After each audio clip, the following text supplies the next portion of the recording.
I'm Jim Shatner. I've done a lot of things in my career, but this takes the cake. This is so cool. You, Joseph, today, it's all about you. You won the internet. Congratulations. It's exciting. It makes me want to celebrate. Makes me want to get up out of this chair. Makes me want to sing. Makes me want to dance. Makes me want to shout. Kick my heels up. Throw my hands up. Toss my head back. No, really, people should be shouting your name in the street. Come on now. Sing that name. Sing that song. Joseph, Sing it out loud. Joseph. I want to celebrate. Put it up in lights. The internet belongs to you. See, no one else deserves to be celebrated like you because you are the best. Joseph Jaffe is not famous. Me, Tom Arnold, I am very famous. I absolutely like, because it's very true. Like, I hadn't freaking heard of you until I was sitting on a Friday night. This is how bad my life is. Listen, fucker, good luck. Good luck with your rebranding. Like anybody knew what the name was before. What was the name? Okay, who gives a shit? That's a good name because it's got your name in it. You can pretend you're humble. You say, I'm not famous. And, which you aren't. So you're just, I mean, anyway, but I hope you get famous doing this. Good luck to you. When it comes to chicken, I'm your guy. Blinking. I'll have what Joseph's has. Look, somebody's talking about you. This is what we call the voice of God. Popping. Everybody just gets to focus on you. Grab me. Probably not the best thing for an introvert. I'm asking for you. Well, I like a good chicken sandwich. Touch me. Hi, David. Comment. Oh my God. Like. You're actually an identical twin. Push. Maybe I'll just ask Julie to talk about what it is to be No. an identical twin. Pick me up. No, you did it. Shouting. Surprise! Jeremiah, just hang on a second. I just got a text. There's an edit for your new opening, Joseph. I feel really honored to have been here, man. But by the way, you've done a masterful job. Seriously. And it was such a joy. Thanks, Joseph. It's an honor. Good on you. This was a pleasure. I mean, you are the prime example of how to pivot in this new environment. I wish everybody gets an opportunity to interact with Joseph Jaffe. Who needs Cameo when I've got my own personal Cameo? Yes, it's May 3rd, 2022, and welcome to CEX. I've got my name tag. Let's take that off. That's probably not very professional, but this is just to prove that I am here at CEX. We're live from the floor. People are having lunch right now. So God bless them. Let them eat and stuff their faces full with food. I am going to stuff your faces filled with insights, with passion, with content. We're here to talk about the idea of being a content entrepreneur. We're talking about, this is the, well, you know what? Let's, this is not paid for. This is not part of any deal. This is just because he's my friend, Joe Polizzi. So let's just say that today is sponsored by Joe Polizzi and the Creator Economy Expo. So we're here. It is either day one or day two. Yesterday was a day dedicated to Rally.io, the makers, the creators of the Creator Coin. We had a couple of sessions. We had an opening kickoff networking event. Jamar John Johnson was the keynote. I actually see him in front of me right now eating and gesticulating. He was amazing. He's a content entrepreneur. He is a comedian. He's a keynoter. He made me proud to be in the Web3 space, in the content space. Maybe I'll even be able to, wave to him or do something like that and tell him to come make a little cameo. But he, of course, was on the show and he was amazing. It's been great. It's been great being IRL. Being able to see old friends, new friends, bumping into people serendipitously, randomly. And there you are watching today. Who knows where you're watching from? Lubna's here. Lubna, hello to you. We will talk about giraffes later, no doubt. Yes, I have coin. I have Creator Coin for you. In fact, today, there is no gating whatsoever. All you need to do is be on Rally. There is Nora Dunn, who was on the show. She'll maybe make a little cameo as well. Hey, Nora, I'm going to be doing this for... she's going to come and make a cameo now. Why not? You're keynoting tomorrow. Hello, Nora. Welcome. Hey, Joseph. How's it going? Welcome. Let me take that QR code off your head. So here's what I've learned. What I've learned in doing this live is not to look at you. It's actually, because then you only get your profile. Exactly. Yeah. So, but it's still hard. It's hard to like look at you and talk to you and engage with you. And I just want to turn my head. But I suppose I'll just look at you on screen, and I can even do a little Joe Pulizzi tilt. As well. So, Nora, I mean, people have watched you on the show, but now you're here. What are your thoughts about CEX so far?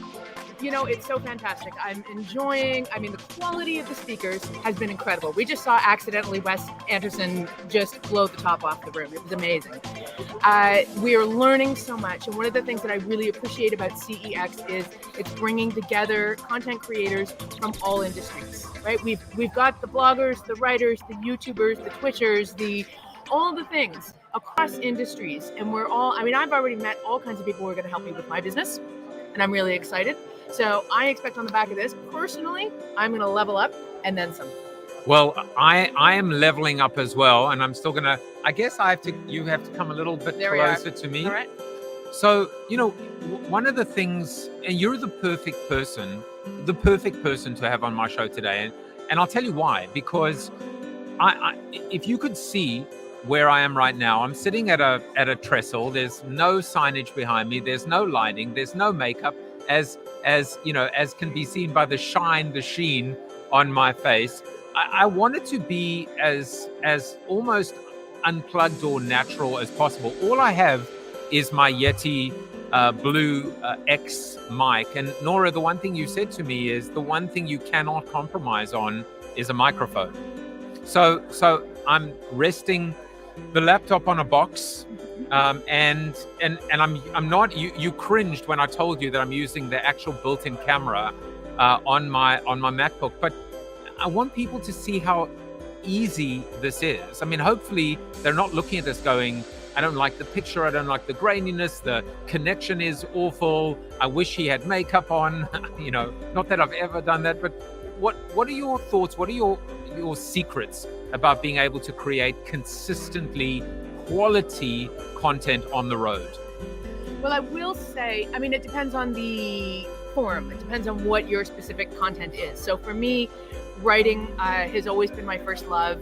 And my website, theprofessionalhobo.com, is my online home. Everything else goes from there. So I have the YouTube channel, I have a show on YouTube, I have the social media stuff. But really, the core of what I do is the website. And for me, it was all about being really authentic, really vulnerable. And this is exactly what you're explaining here, is to be authentic and to be vulnerable and to be real, perhaps makes us more relatable. Yeah, and we heard that today, actually. We heard that from Roberto Blake, who basically said, be yourself. It's not like anyone else wants to be you. I added the second part as well. But if you try and fake it till you make it, or if you fake it for someone else, ultimately there's going to be a schism. And even, the having Luria Petrucci on the show, it just, it melted my heart. It broke my heart to see how she kind of struggled with that, but she came out richer for it because she realized Kelly Lewis was not who she was. It was an alter ego. It was a persona. Wow, I learned so much about her being vulnerable and sharing. It really is incredible. And I think that it is those stories. I think in an age where, I think I'm going to go out on a limb and I'm going to say most of us are over reading listicles. Kind of boring. They're impersonal. And I think as creators, the thing that helps us stand out is our story, is our unique value proposition, whatever that is. And it is that story, it is being relatable, that allows us to connect, because search engine traffic is not a following, right? Community is what is all about. And of course, as we move into a Web3 world, the community is the underpinning of the whole thing. And if you don't have that personal connection with people, or more appropriately, if people don't have that personal connection with you, then it's not necessarily going to last the long run. And also, you have to be passionate. You have to be personally interested in what it is you're doing. If you're not interested in the topic at hand, then you're probably not going to be able to sustainably put in all the work that is required to make it as a creator. Well, it's actually related to, I've two seated soliloquies today, and one is going to be exactly about that. Lubna says, be relatable, be human. She talks about kindness and compassion and leveling up. So she is picking up what you're putting down, Nora. All right, baby, we're on the level. I like it. And Mark Mansfield is here. He said, well, hello, sir. Great seeing you on CEX, meeting up with some familiar faces. Funnily enough, another Dutchie is Martin Albard, who said, I remember how painful it was in the olden days to live stream anything, or even get Wi-Fi access in general at places like CES or South by Southwest. We've come a long way. Have fun. Yeah. And I'm doing this as I could have done it today without the Yeti mic, but that would have been a mistake. And also you would have picked up all the background noise. It wouldn't have been great. Hopefully you're not picking it up right now. How's the sound, everyone? Is the sound good? It should be, because this is what's called the cardioid format, which, I can appreciate anything heart related. So hopefully the sound is good. Lubna says Dutchies rule. So Nora, do you want to go and have your lunch? You can come back. I do indeed, and I want to watch your soliloquy. All right. Are you going to do it? I am. All I've right. got two of them. Ciao, guys. All right. Have a good one. Thank you for coming on, Nora, and it's back to me. Sorry, guys. I'm the best. There's the water cooler. So the new water cooler is right behind me. The old water cooler is probably the 30-second spot. But, a little bit of a reference there with Martin Albarda, who's watching, who was the co-author of my fourth book, Zero, as Zero Paid Media is the new marketing model. Mark says he agrees with Lubna. Sound and visual are good indeed. Fantastic. I'm a little dark here, but that might be the 5 o'clock shadow as well. Also, shout out to Arturo Rojas as well, who is watching. Fantastic. As a reminder, I've allocated 100 giveaways for my Jaffe coin. You can go and get some Jaffe coin right now by just clicking on or shining your iPhone on that QR code. I was about to do that. How's it going? I've got someone videotaping me, taping you, taping me, taping you as well. You can also come and make a little appearance if you want. Everyone can make an appearance today. Now, I want to. Hello. Would you like to come and say hi? Absolutely. I mean, this is the whole point. It is what my soliloquy will be about. By the way, it is called Loose as a Goose, and that's how I decided to keep it today. Loose as a goose. But yeah, of course. We can get a picture. I'm live right now, and you can be a part of this. Lubna says this is very meta, videoing you as you are live streaming.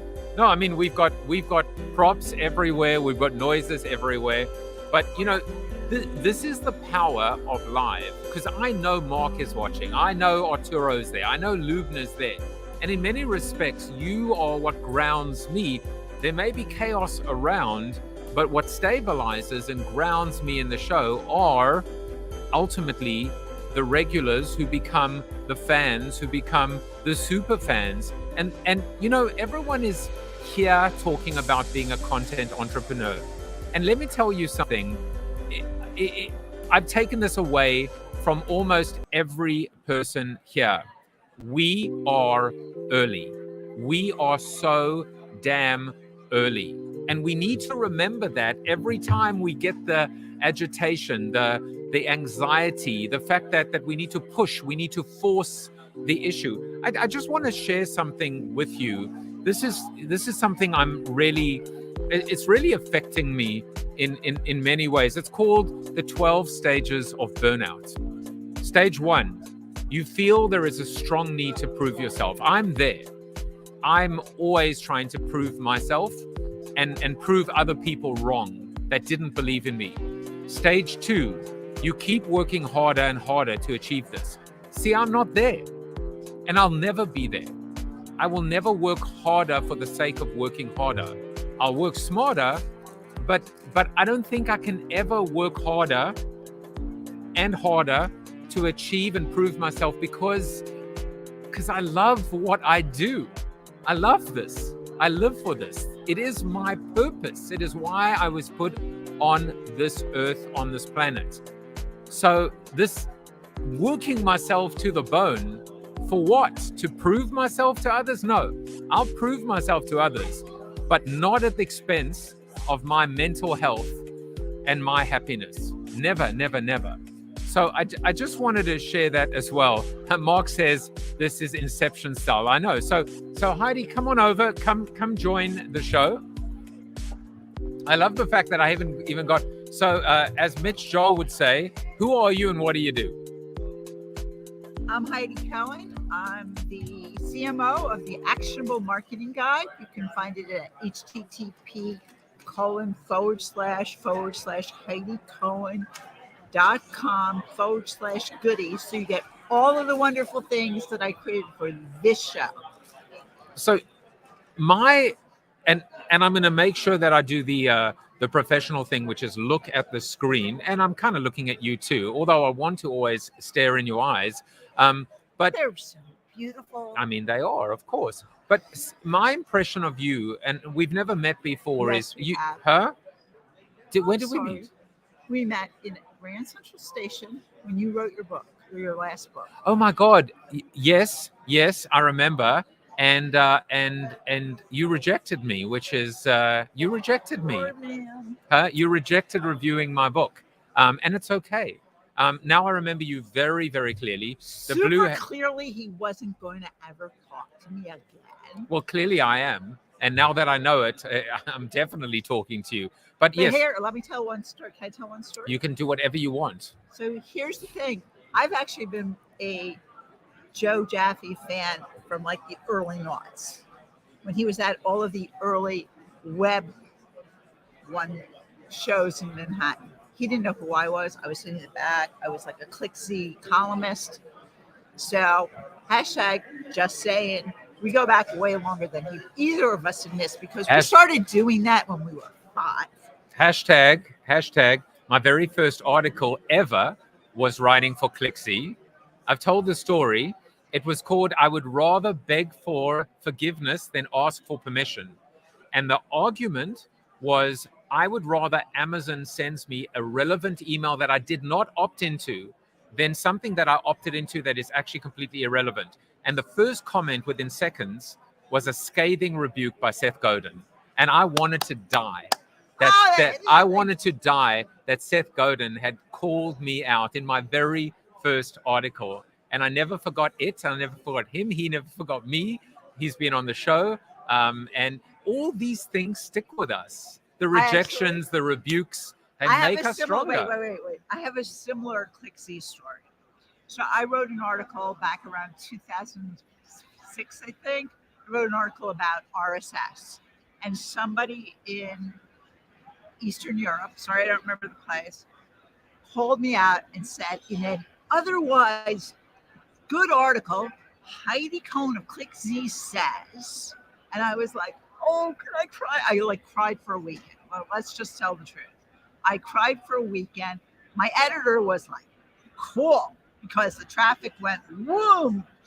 But, what goes around comes around, and you got to stay in the game to be in the game. There's a nice quote for you. You've got to stay in the game to be in the game. It's very much connected to what I was just saying to Roberto Blake, who just keynoted, which came from what Luria said to me when I asked her. I said, Luria, when is the end? When do you give up? When do you throw in the towel? When do you end the show? When do you know that it's time to just call time a death? And she said to me, it's only over when you say it's over. Otherwise, it continues and lives on forever. And I love that point. I would have said something slightly different. You can say whatever you want. So I would say there's two things. One, I agree with that point of view, but I would say part of it is you might have to do a tilt that, just as Joe Pulizzi talks about, because your topic's no longer relevant. right? I mean, we're no longer talking about the things you were talking about in the early noughts, right? We've gone through Web 1.0, 2.0, we're now at 3.0, right? We went from 1 to 2, to 3. But I would say, so sometimes you need to just say, okay, it's no longer working, or it's, it's not doing it. I have to kind of tilt this way or tilt that way. I call it a pivot. But I don't think it's necessarily over. It's not necessarily over until, I would say to you, you can keep doing this. This is the best part of this. You can keep doing this until you die. So therefore, it's you, it's life, it gives you meaning, right? I grew up with a mother who believed that you never retire because you need to do something. I know, like I have friends who are already retired, and I'm like, what do you do all day? Well, you see, you said a bunch of things that to me really land and hit home. The first thing is, what I was going to say about you is that you have so much energy, so much passion. All the young kids that are here, they're sitting and they're on their phones, but you're the one who's whooping and and cheering, and you're in the front row, and that energy is fantastic. And I just I just want to give you your flowers. I don't have any flowers to give you. I'll give you your. Let me give you. Well, it's yours. Let me present back to you your cab. Actually, and it's not just a cab. My cab actually has a name. My cab's name is Vicky. It really opens the doors. It's a New York City cab. I've had her since 2018. She's traveled around the world. And oh, she really came with you. I thought it was like a tchotchke being given out. And I was like, no, this is mine. I went out and bought it.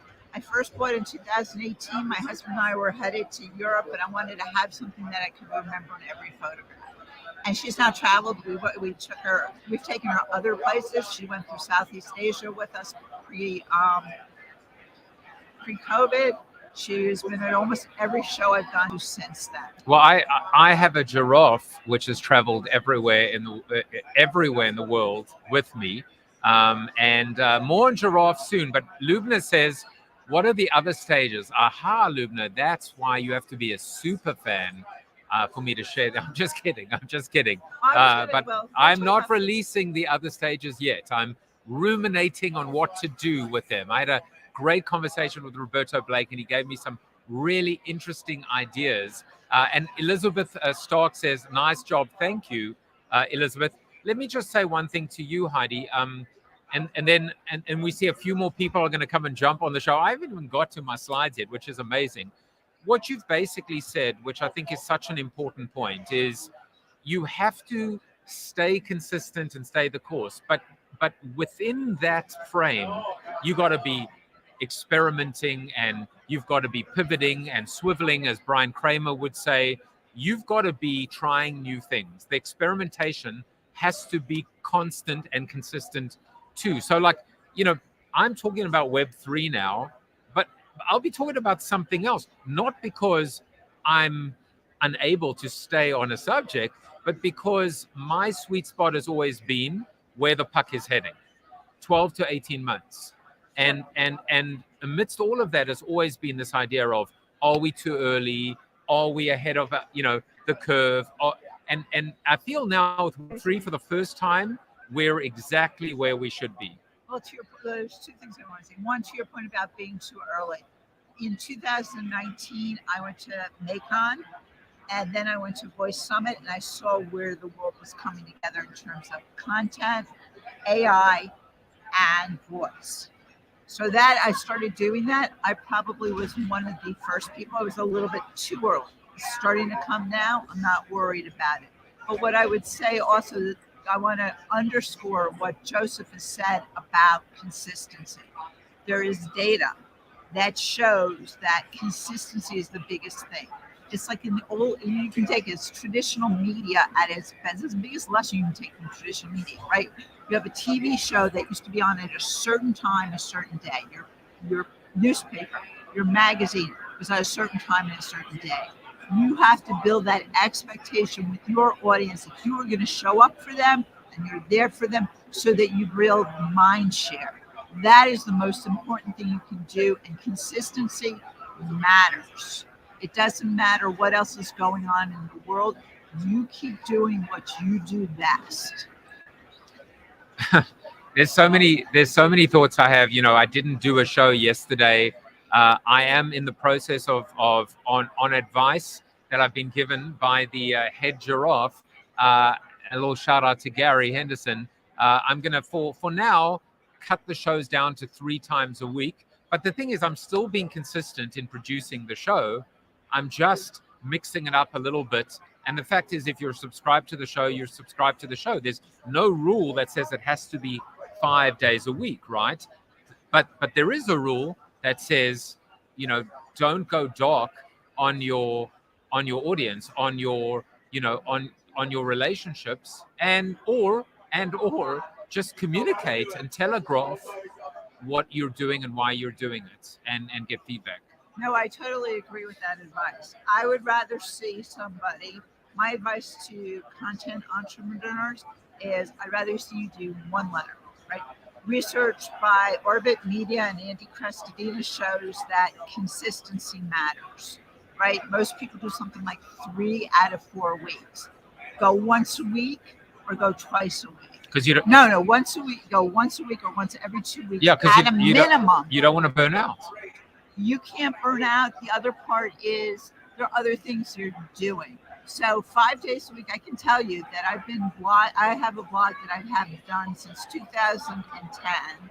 I've gone from started out with X number of days, then I went to 5 days, then I went to 6 days, then I went to 7, then I went down.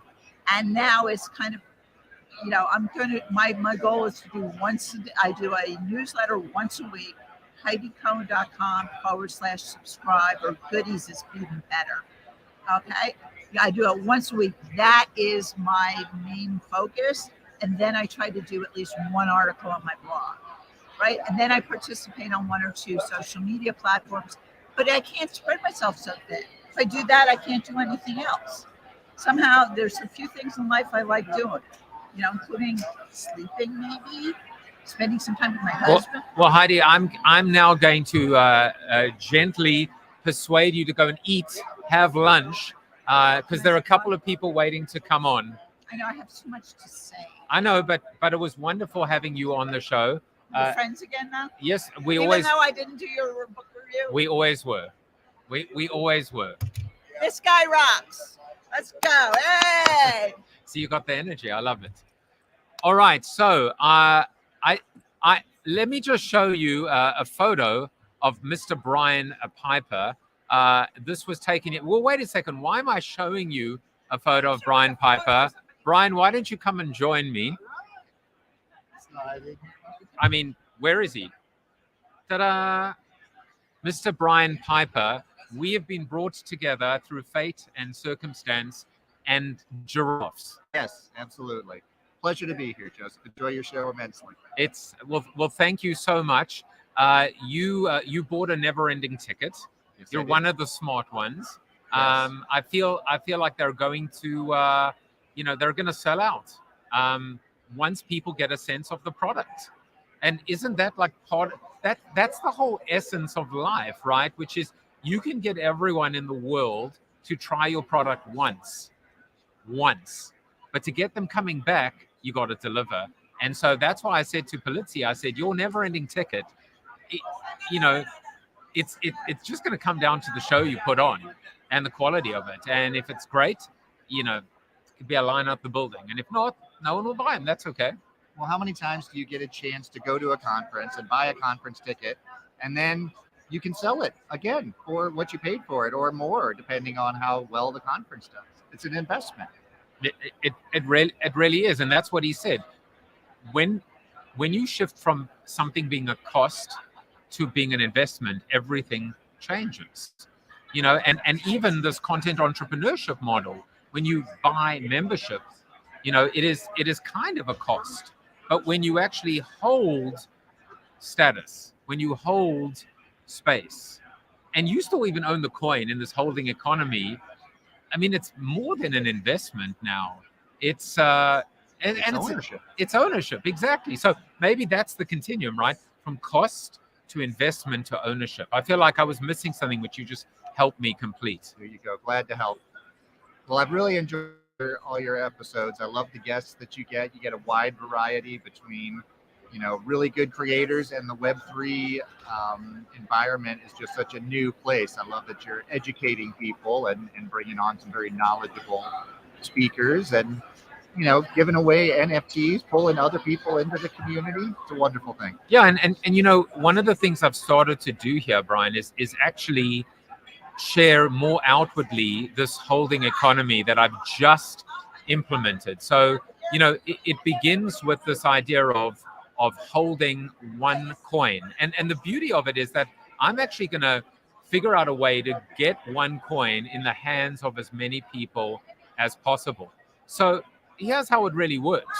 If you hold a Jaffe coin, right, just one Jaffe coin, you actually unlock a whole series of channels on my Discord. You get to see upcoming guests, you get to see bios, you get to be invited to the after show.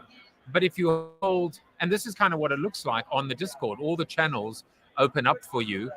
What you're actually seeing on the right on my show notes, which I'll get to in a moment, if you hold 10, you become a fan.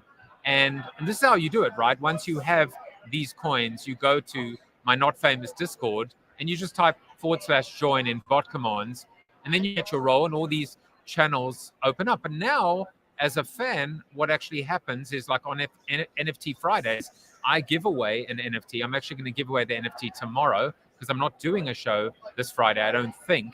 But once you enter, you are now automatically entered until you win. The other thing is you can't get Jaffe coin unless you own 10 coins. So by holding 10, you are now increasing your stake, right? Now, if you're an insider, which is 25 coins, you get access to my show notes.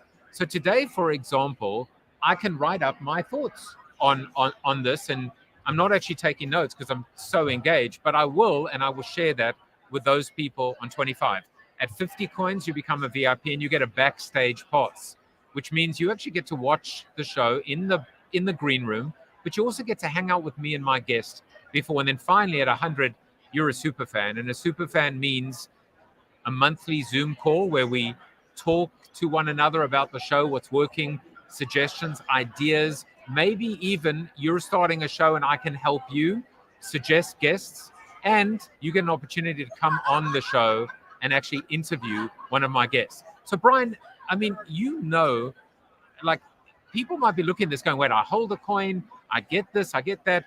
What have you learned about the power of a holding economy?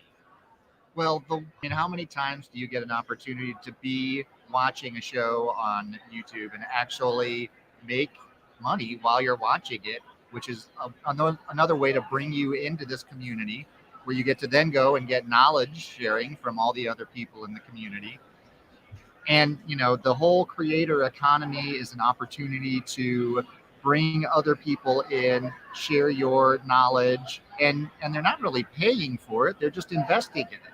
And as the community grows, the value that they have also grows while the owner's value grows. It's pretty amazing technology and opportunities. It is, right, and it's actually a new business model. It's actually like, it's like it does not compute. Wait, I get all this value and I don't actually have to give you money. Like, I was thinking your never-ending ticket is actually holding economy. Yes, you paid the money, but you can sell that at any point in time, most likely, almost definitely at a profit.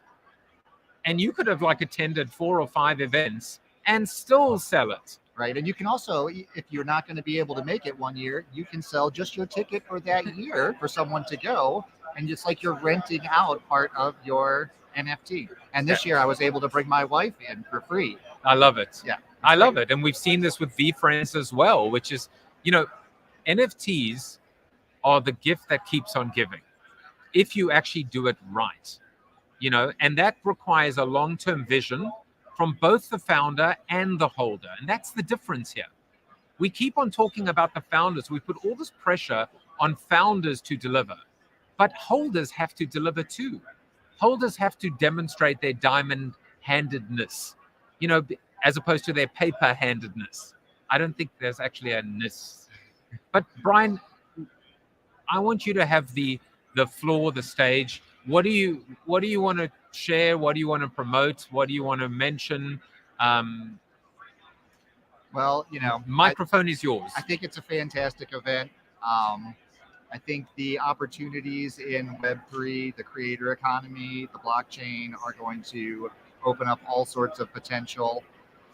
I think they're going to create new revenue streams for creators, and it's going to empower artists to have ownership over their content and to continue to profit instead of all the profits being driven into the central companies, the large companies that tend to own the platforms. It's going to really help distribute that and decentralize the entire economy. I still believe, and my narrative is Web 1 was read, Web 2 was read, write, Web 3 is read, write, reward. And that to me, it had to have an R or an R sounding thing. But that to me is the shared ownership leads to shared rewards, quite literally and figuratively. As I think it was Jason Keith, he said, the community is the utility. That's a huge part. It's like we keep going, but you get this and then no, the community, if engaged and active, is the utility. So Brian, I know Douglas wants to come and say hi. Jennifer, are you going to jump on it? No? Huh? Jennifer Piper is in the background. Why can't she walk on? Thank you very much, Joseph. It's a pleasure. Enjoy being on the show. I am going to embarrass Will. I don't know if I'll have time today. Will you track him down? No, I mean, I can see him right now. But I'm going to dedicate something to him just a little later. We're talking about Will over there. What's the influencer Will? Yes. He's a member of this Giraffe Tower, of this community, of this club.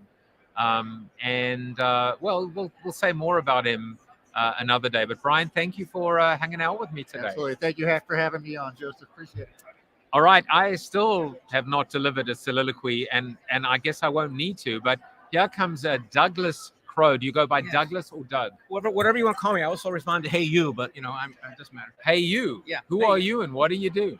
My name is Doug Crowe, and I run a company called Author Your Brand. And we help people who don't have the time or temerity to write a book. And we write it, publish it, and make them a bestseller. Can you help me? I don't know. Not everybody should write a book. It depends on your story. Well, I've written 5, and they say it's like birthing a child, and I wouldn't know, but I do feel the pain, and I do vow never ever to write another book. And I think I might be done writing books. Well, that's why you need people like us, because we can make it like a nice C-section with a lot of anesthetic, and you'll be an easy birth. Just give me the drugs. Hold on, are drugs legal in the state of Arizona? Yeah, for medicinal purposes only. Well, it is medicinal. So the biggest reason people come to us is, it's the time and overwhelm and pain of crafting, positioning, writing, editing, proofing, laying out, publishing, marketing, and promoting a book. There's a lot of stuff that goes with it. So our clients find out, well, they can just use us, and all they can do is just talk to a journalist. I'm going to... So when you say that, I was just about to ask you something else, and then does that imply is the implicit point about it being ghost written? Mm-hmm. So I know you're gonna prove me wrong. So this is a softball. You're welcome. I don't know that I could ever have someone ghost write a book for me, because people that have read my books, the style, the tone, the parentheses, and then the parentheses within the parentheses. And the South African conversational, it's so me. And also, I just feel someone else writing my words is just inauthentic. Tell me why I'm wrong. Number one, if you feel that way, you're definitely not wrong. It's okay. People know your voice and you want to speak your voice. That's great. The only reason that I would say you might be slightly wrong is that no book is written and edited and published by a single human being. It's impossible to edit your own work properly if you're a writer. So if you can write, great. Make sure you hire a good editor. What's this mean? I'm pointing to me. Okay. I think I had a crap editor. Yeah. Well, so if you like to write, get a great editor. If you understand that someone can amplify your voice and make your voice even better, which normally good writers can, that's a big plus. Here's the gist of it. This 5-minute conversation might be interesting, might not be, but hopefully it's interesting. But imagine trying to hold someone's attention for 4 to 8 hours. What kind of skill has to be imbued in you to be able to hold someone's attention to write a book and make it a storytelling masterpiece where it's a page turner? In the nonfiction world, it's not easy. Yeah. So it's important to understand proper storytelling techniques with breadcrumbs, cliffhangers, story arcs, character development. If you don't do that in a nonfiction book, you're going to bore your people to death. So we're very passionate about capturing your voice, making sure it sounds like you or better. When I wrote my first book, I said, here's the thing. Most business books are boring. They're self-serving, yes, and they basically say the same thing 200 times. Right. And I wanted to change that. I wanted a book. People would email me or text me, and they would say, "I just laughed out loud on a plane, on a train, at the beach, and I could hear like it was your voice, like you were standing behind me." And I was like, "That's what I was." And some people hated it. Some people hated it. They would just. It was like nails on a chalkboard. Yeah. But you know what I say to them? I mean, I say, Go ahead, say it. No, it's a family show. Well, you can, supplant different words there. You know who Rush Limbaugh is or was? Was. Yeah. So I learned years ago that over half his audience hated him and listened to him religiously. And it's the old P.T. Barnum thing, there's no such thing as bad press. So whether someone likes you or hates you, if they're reading your content and digesting it, it's not a horrible thing to have a few haters out there. I actually wrote a whole blog post on this. Yeah, I heard that half of Rush Limbaugh's audience hated him and the other half despised him. So there you go. Trying to keep it non-political. A marketing comment, not a political comment. But yes, it's okay. I gotta be me. It's the whole authentic thing. You should. No, but I mean, Howard Stern's the same. And that's what you learn. Well, first of all, that's what we learned from Roberto Blake today, which I thought was great. Just be yourself, right? Yeah. And I've said this even earlier on today's show. Just be yourself, and you know what? Make smart decisions as well. Rush is pushing up daisies. He's not going to complain. So you see, I'm doubling down now. I'm doubling down. Go for it. Rub it in. I'm just like dance on the grave. Go ahead. You're right. Anyway, Rush. To do that. Thank you for your contribution. So I'm having a great time at CEX, by the way. So as a shout out to Joe and his whole team here from CEX, amazing. Been to dozens, maybe several dozen conferences in my life, and this is so relaxed and well put together. I highly encourage people to come to this and obviously listen to your podcast every single day. Yeah, why not? Thank you. I appreciate that. And I see Annie's over there. Are you gonna come on? All right. Yeah, I'm out of here. So I'm going to ask you one more question. Sure. And by the way, I love the fact that I prepared one and then two soliloquies, haven't even got to them. And I just love how the show has been just having people on and jumping from topic to topic. For me, it's like mental gymnastics, and I love the agility of doing that. Sure. What are your thoughts about the future of books? Like, what is a book? Like, how will a book be defined? Now we've got the NFTs and we've got there's so much now, but I just want to hear from your perspective, like, what is a book?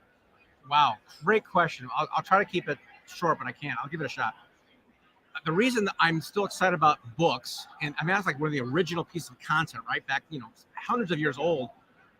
Every other piece of content out there I can think of, whether it's a podcast like this, an article, a blog post, a TV commercial, an ad, everything is temporary.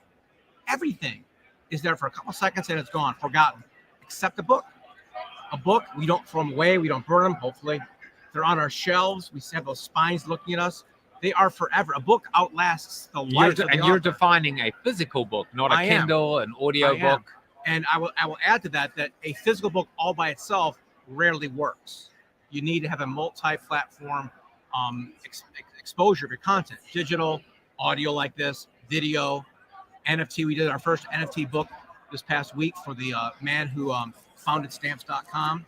So that whole new universe, the Web 3.0 thing, will relate to pushing books.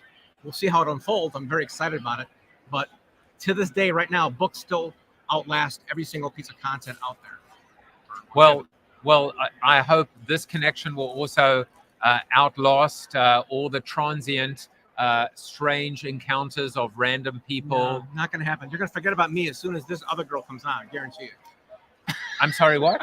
See how well that works. Douglas, thanks for coming Thank you on. so much. Okay, next up. Next up, we've got Annie coming on the show. And yeah, I mean, I love the fact that we're going strong. I'm going to do the show again tomorrow during lunch. I'll try and get to one or two of my soliloquies. I've got some slides. This has just been so much fun. Hello, Annie. Hi, how's it going? It's going great. How are you? I'm great. I'm energized. I'm excited from everything that I'm taking in the last couple of days and meeting people like you at the pool. It's nice to see us wearing normal clothes instead of our bathing suits, because the first day we just kind of hung out at the poolside. Normal clothes. This is yeah. I mean, yeah. Someone asked me if I was going for a job interview earlier. No, I'm kidding. They used to be the tie Yeah. at the corporate. Sure. So impressions, thoughts on day one or day two? I don't know if it's technically Right. It might be day two. It might be day one. Day two. Let's say day two. Yeah, let's say day two. What's really interesting, I think, is the idea of what a creator actually is, right? I feel so often here we're hearing, like, basically, if you are posting stuff regularly, that makes you a creator. If you are making a podcast, if you're making a blog, if you are making a video series. But I also feel like I'm in the performing arts. So when I hear about creator, I mean, it's for years, people who are putting out art, who are making art and creating their work that way. So it's so interesting to sort of see the morphing of that word. And I love it because I just feel like it gives so many people the opportunity to put what they have in their hearts out for other people to experience. I also liked how, Joe Polizzi, he kind of set the scene with some research.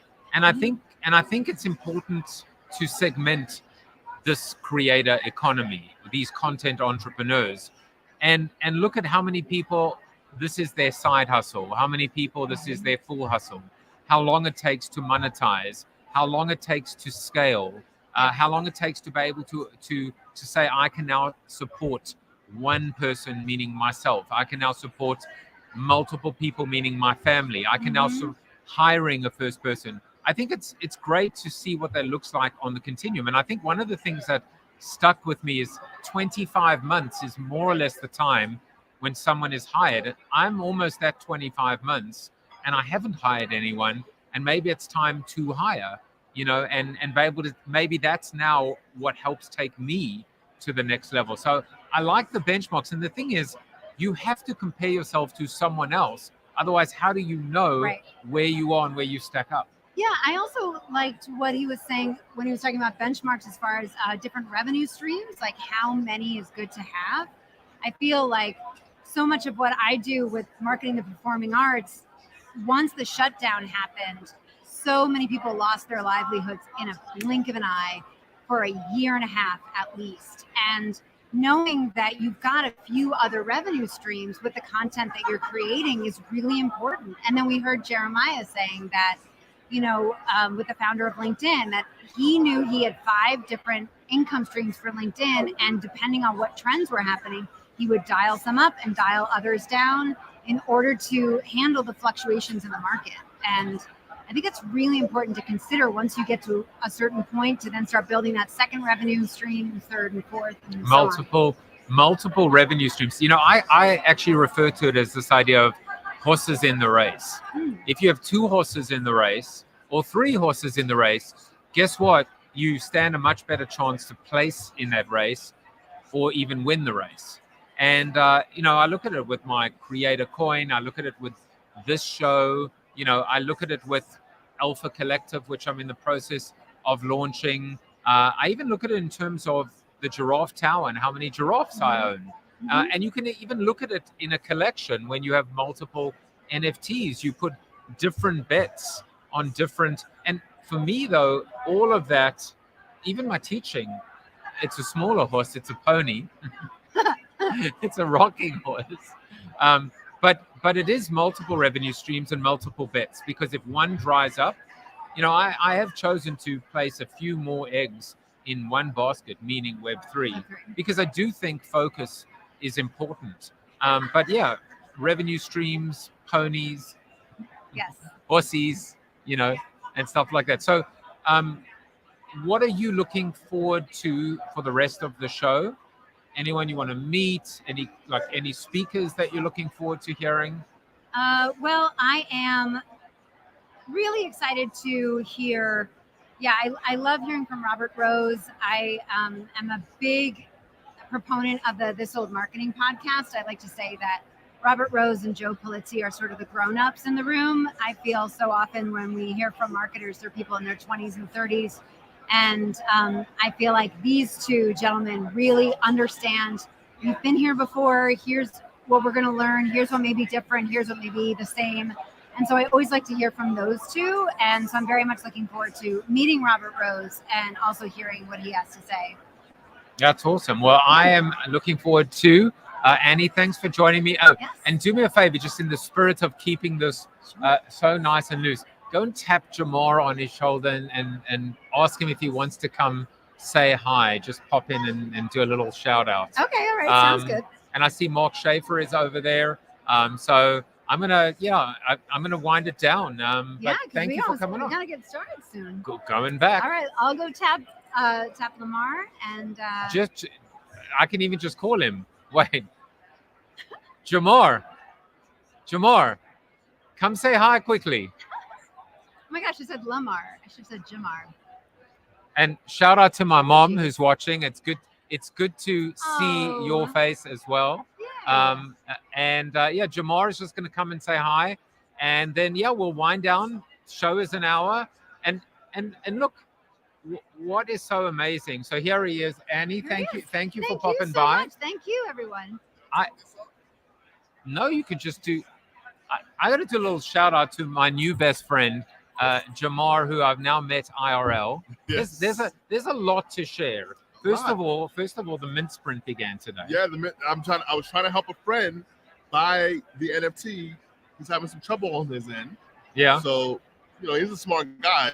He's an executive at Amazon. So he knows computers, but he's having he's got some. Jamar, what does Amazon know about computers and commerce? AWS, come on, these guys are giants. In fact, I'm pretty sure AWS is powering this right now. They're powering it. I'm pretty sure. So I just want to say, Jamar was on the show, but until I met him IRL, the relationship was at this level, and then it just skyrocketed. And when I saw him keynote last night, it was just, you are an artist. Thank you. And I appreciate that. That really means a lot to me. But you're a comedian, but you're a keynoter, but you're a keynoter who comedians. Yes. I'm the entrepreneur. That's what you said you are. He has a little photo of you last night entrepreneurionizing. No one entrepreneurionizes than you. How's the event been for you? And you know what? This is one of those watershed moments for me, in connecting with our community in real life, putting, the actual flesh and blood, the information shared, the camaraderie that we're forming. This feels like in a year from now, to me, this event, there's no reason why it's not 3 to 5 times larger in scope and capacity, because there's an awesome level of people who are in the fight, in the swim, getting the knowledge and wisdom, working side by side.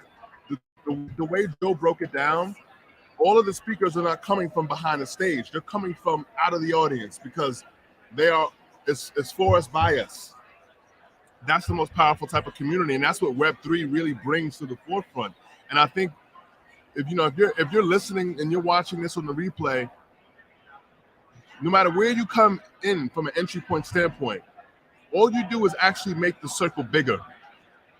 So whatever knowledge, wisdom, information you have is valuable to everyone in the community, in the network. So it's like playing a game of duck, duck, goose, where you're running around and you're looking for a spot to sit down, and the person's trying to tag you before you sit down, and then you're out. Well, this is like the opposite. This is reverse duck, duck, goose. This is goose, goose, duck. This is goose, goose, duck, right?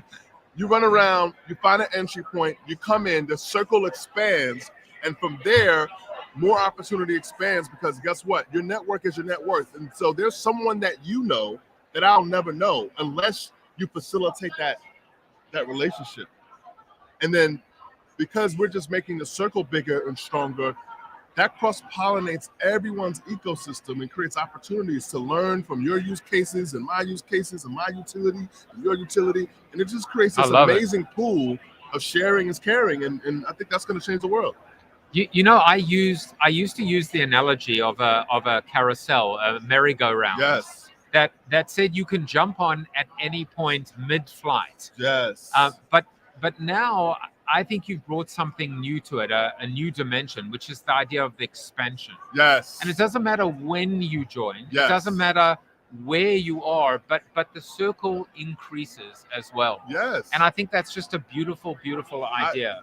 It does. And, you know, I've been using that circle emoji, the red circle emoji for many, many years now, because I've been trying to grow communities and teams. And oftentimes the limiting factor ended up being if there was some sort of monthly membership cost, at some point someone's card cancels. Someone loses and then they're gone. And then they're gone. And then they're almost ashamed to come back. And that's the thing that the hold utility really eliminates.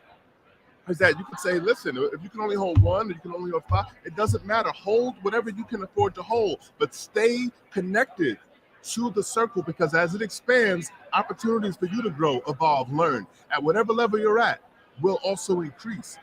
So it's staying with the pack. Don't get left behind. That's really what it's all about. I love that. And I was going to say, Jamar, your call sign now should be, you know, instead of doing the heart, right? Instead of doing the heart, what you should do is it should be a circle. That should be, or maybe it should be that. I like that. It should be, I like you that. should own the circle as a, you know, because that is the new heart. It is. I like that. Oh, a circle heart. A heart with a circle in it. A circle heart. And on cue, on cue, I shut it down. Well, you know what they call that. The thing about Jamar is it's a heavy thing, mic drop, but it's a mic drop. Look, by the way, that is you notice that is the circle heart. That is the circle heart. All right, and on that note, Pavlovian dog says, you know, go and eat. I will be back tomorrow with another live show. But Jamar, you may be the first person where Chuck Norris has said this twice to you and everyone else who was on the show. You are Chuck Norris approved. Oh, thank you. I will be back tomorrow. Take care, everyone. Back Peace, to love, sessions. Peace, love, and prosperity to you. This is the man. Thank you for watching the show about hope, positivity, optimism, and if there's time left over, a little bit of marketing with your host, multiple author, and global keynote speaker, Joseph Jaffe. If you like the show, tell a friend or two. Please subscribe to the show, and if you want to get inside news, previews of upcoming guests, and much more, visit josephjaffe.com/subscribe to sign up for the show's newsletter. And despite the best ministrations of your wife, you still look ugly.